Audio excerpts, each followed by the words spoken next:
programme in Film Century contrasts British and American attitudes to the Arab-Jewish conflict in Palestine after the Second World War. The area that is today called Israel has for long been in dispute. Britain ruled the area on a mandate from the League of Nations to encourage the growth of a Jewish national home. The politically active Jews, known as Zionists, wanted something more, a Jewish state in Palestine. They began to bring Jewish settlers into the area. The Arabs living in Palestine believed the land was theirs. It was being taken from them by the British and given to the Jews who settled there. As the mandate was drawing to a close, the situation in Palestine became more tense. The Zionists launched a campaign of violence to drive the British out of Palestine. Jewish terrorists blow up the Goldsmith Officers' Club in Jerusalem. 13 Britons were killed and 16 injured. Total casualties on this one day of violence was 18 dead and 25 injured. This Pathé news story reflected the mood felt at home. As Palestine Commander-in-Chief, General Macmillan, the men responsible for these killings are not terrorists. They're just plain thugs and murderers. We were put in charge of Palestine by the League of Nations. Now our men and women are being killed without reason. In spite of efforts to bring peace to the country, Britain's advice has been disregarded. Now, say the gangsters, this is war. The Palestine problem has been referred to the United Nations Assembly. But this will not take place until September. Why wait till then? The problem is not the exclusive concern of Great Britain. Others, like the Americans, are ever ready with advice. Now is the time for them to share the responsibility.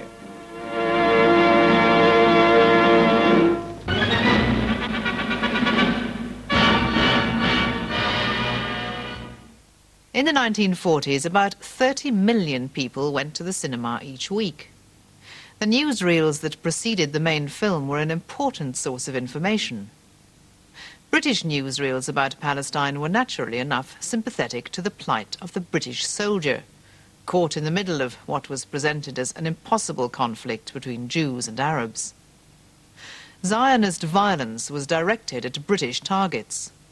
When 2 British sergeants were kidnapped and executed, there was outrage in Britain. All decent people must have been horrified by the murder by Jewish terrorists of the 2 British sergeants, Mervyn Pace and Clifford Martin. Their funeral took place at the Ramleh Cemetery with full military honours.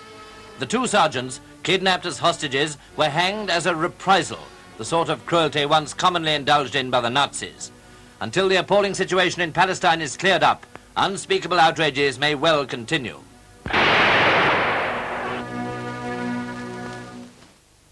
The Palestine situation looked very different from the perspective of the United States, where there was a powerful Jewish lobby of influential people. New days of crisis in Palestine as the British complete an intensive search for weapons at a Jewish settlement at Yagur. Suspected as a hiding place, inhabitants of the settlement are questioned.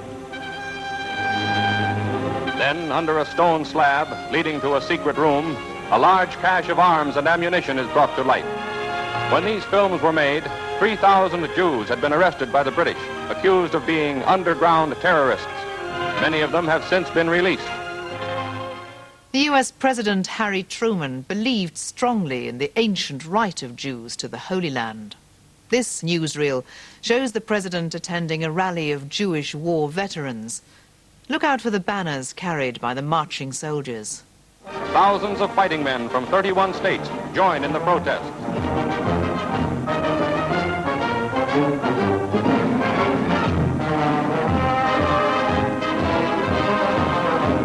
Today, as protests on English policy mount to a climax, the world hopes for a new answer to one of history's oldest problems, the fate of Palestine.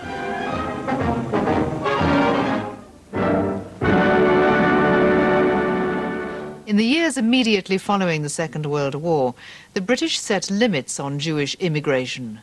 The Zionists tried to get round this by smuggling settlers into Palestine. Cargo ships filled with Jewish refugees tried to break the British blockade. When they arrived in coastal waters off Palestine, the ships were boarded by the Royal Navy. Sometimes there was a battle at sea, and passions frequently ran high. The most famous refugee ship was called the Exodus. British Movietone News tells the story of its capture and arrival at Haifa harbour.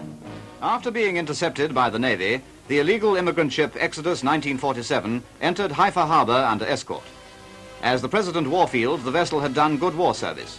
But now she had on board some 5,000 Jews who'd hoped to enter Palestine illegally.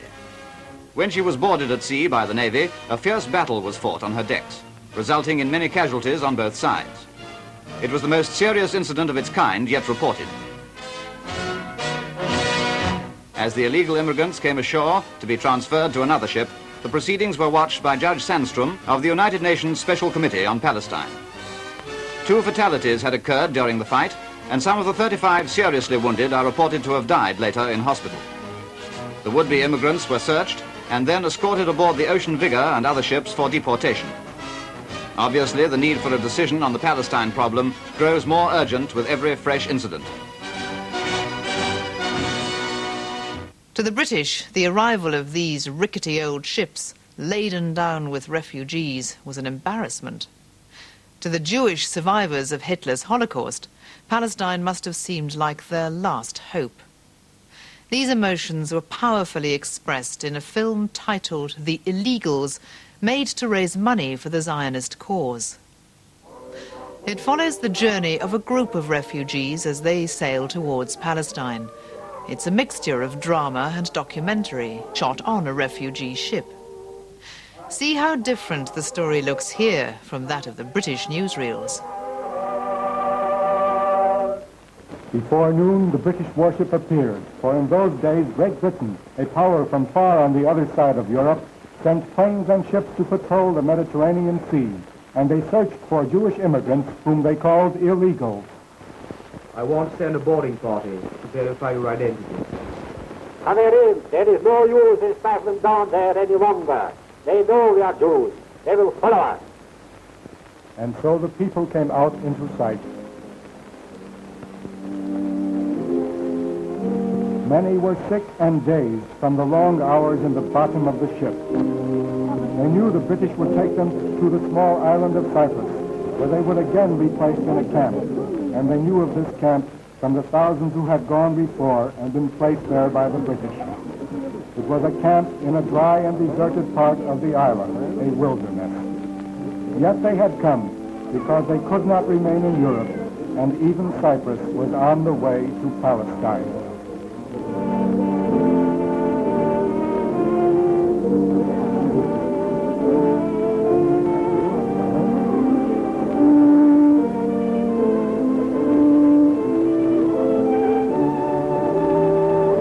Remained at their side.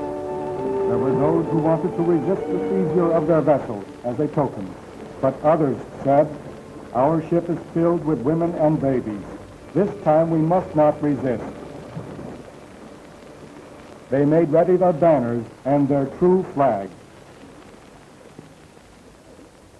When the illegal refugees arrived in Palestine under British military escort, they were usually taken to nearby Cyprus, where they were held under armed guard in internment camps. At the time, all news film was shot without sound, mute.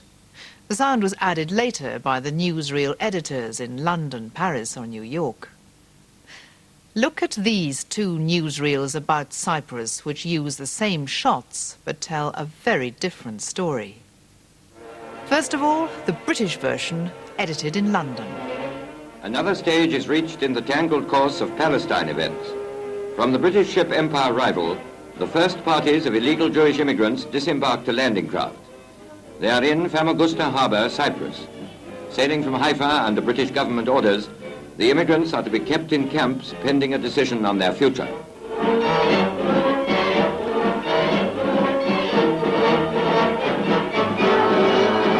Ancient, hitherto unruffled Cyprus now enters the troubled orbit of the Palestine problem.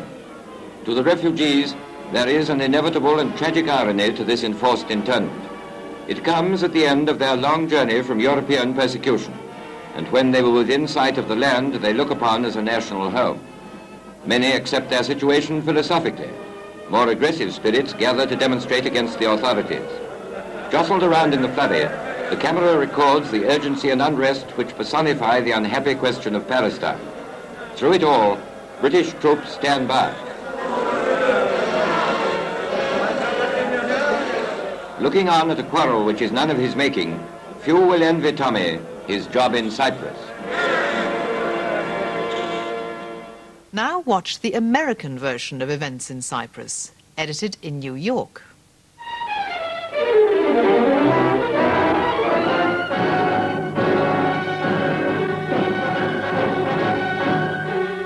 First films from Cyprus and one more chapter in Palestine's tragic story. From Palestine, refugees without visas are now moved to this nearby island in the Mediterranean as the British prepare internment camps on Cyprus for over 10,000 refugees. At Famagusta, hundreds more arrive. For these hounded and persecuted people, many of them survivors of Hitler's death camps, again there are guards, barbed wire, and guns.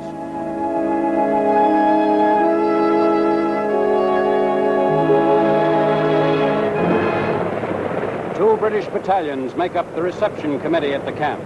Preparations are being made to keep the internees here, perhaps throughout the winter. Now, as still more are driven in, embittered and militant, they shout, "We want to leave Cyprus," charging the British with using the methods of Hitler and Mussolini.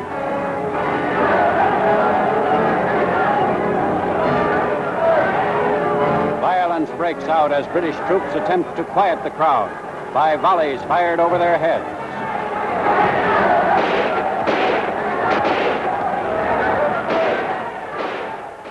Let's look at some of this again. In the British version, the soldiers look on while the interned refugees stage some sort of protest. In the US version, the British soldiers fire over the heads of the rioting refugees.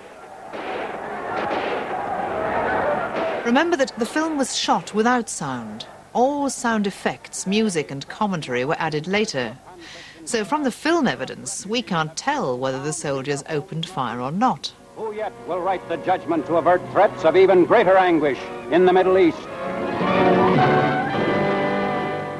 By 1947, Britain was losing patience with Palestine. People wondered why British soldiers were risking and often losing their lives in a conflict between Arab and Jew. This newsreel reflects the growing exhaustion with the whole Palestine business. Pathé takes you into this city to show you where and how the British soldier is carrying out the dirtiest, most dangerous and most thankless job in the world today. For him, Jerusalem has no glamour, no mystery and no rewards. Only hard work and constant nerve-breaking suspense. Barbed wire, a people sullen and hostile. While Arab and Jew have a cause to battle for, the British soldier is there only because it is his job to keep the peace. In a quarrel which is none of his making, he does just that, and precious few thanks he gets for it. In sending this story, our cameraman in Palestine puts on record our tribute to the hardest worked ambassadors Britain has ever had. Every civilian may be an enemy, but the British soldier has never liked a job which forces him to mistrust the innocent because of the few who are guilty. All the same, he does what he has to do with a dignity and fairness which has won for him the reputation of the finest soldier in the world.